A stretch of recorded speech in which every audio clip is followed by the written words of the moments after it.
欢迎来到频道 Daily Star News， 订阅频道，不要错过当天最热门的新闻。我们今天的时事通讯涵盖以下内容：网传袁冰妍为了拿到好资源，甘愿为杨幂作配，工作室惨遭炮轰。自从电视剧《狐妖小红娘》月红篇传出杨幂和龚俊要接演的消息后，大众是万分期待。尽管官方还未官宣，可大家似乎已经认定这是事实了，无非就是等一个信息公布结果就是了。时隔2年后，杨幂又再次接上古装大剧，这估计也是观众们最为期待的地方了吧。再加上还有龚俊的人气，这电视剧要是官宣后，期待值可想而知。不过除了主演外，网上还流传出了关于配角们的演员表，而这里面最让人吃惊的就是袁冰妍了。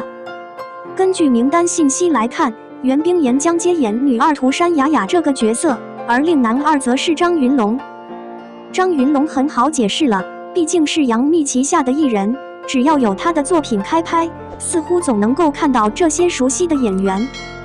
可是在袁冰妍这里就不太好理解了。在观众们看来，袁冰妍自从流离之后，人气也是很高的，并且之后接的剧也都是女主的身份。尽管她和东家闹得不太愉快，可结果不还是冰释前嫌了吗？如今在这部剧里怎么就能够甘愿接下女二这个角色呢？其实想想这件事也没什么难理解的。虽说袁冰妍近几年来都是以女主角的身份出现在作品中，可要想再超越当年的流离似乎是很难了。再加上她的口碑也在一点点下滑，接的角色说好不好，说不好还好的感觉，总之就是雷声大雨点小，让观众们没有很迷恋的冲动，也没有可值得热议的高话题呈现。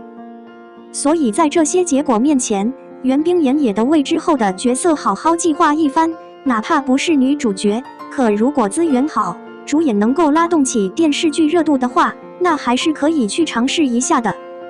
若按照这个思维模式去分析的话，袁冰妍去给杨幂作配还是极有可能的。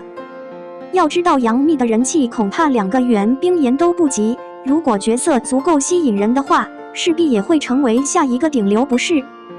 当初赵露思不就是为热巴作配了吗？后期她的资源不也是让人望尘莫及吗？又是搭档杨洋，又是搭档吴磊的，这还是很有代表性的对吧？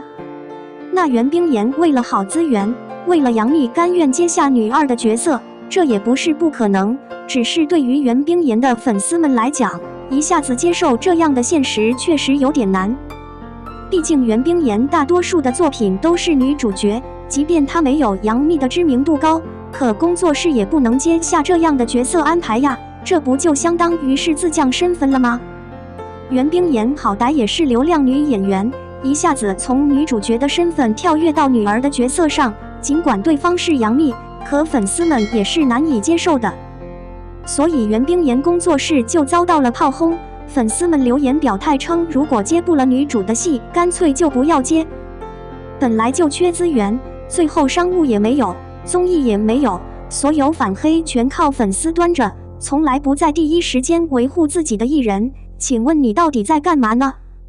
还有的粉丝表态称，如果真接了女二角色的话，就算是热播剧，自己粉丝也不敢出去宣传，本来自家粉丝就卑微，这样不就更卑微了吗？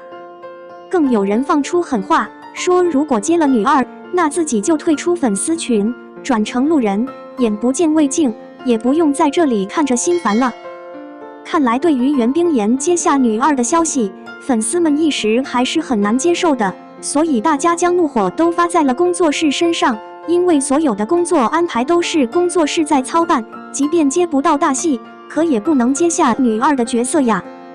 但也有人觉得袁冰妍既然能同意，工作室既然能同意，那就表示他们是通过利益考量的，在大家都同意的时候接下了这个角色。而这个利益也都是经过深思熟虑过的，一方面杨幂确实能够带动起电视剧的流量，另一方面袁冰妍这个角色说是女二，但或许也有很多亮眼的地方，所以就接了。这也不是不可能，只是在袁冰妍这里用这样的猜测去判断她接剧本的可能性的话，那确实有点牵强了。即便他不是顶流，但也是小有名气了。对于演员来讲，作品的影响力有多大，他们是不可能不知道其中利弊的。前面几部剧都没有太多热度，也没有太高的话题度，那接下来要接什么样的剧本，什么样的角色，就要好好考虑一下了。保不齐这个角色就是工作室赌的筹码呢。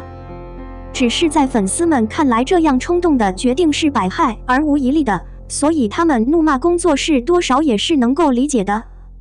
演员要想拿到好角色、好剧本，除了机会外，更多地也要看自己挑选剧本的能力。有些人明明很出众，但最后依旧拿不到好剧本，流量也始终上不去。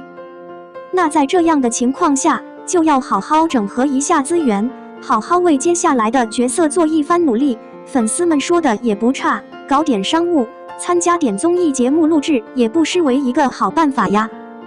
不过演员这个职业会有很多不确定的因素在，有时候高人气不假，但人设没立好也是白搭。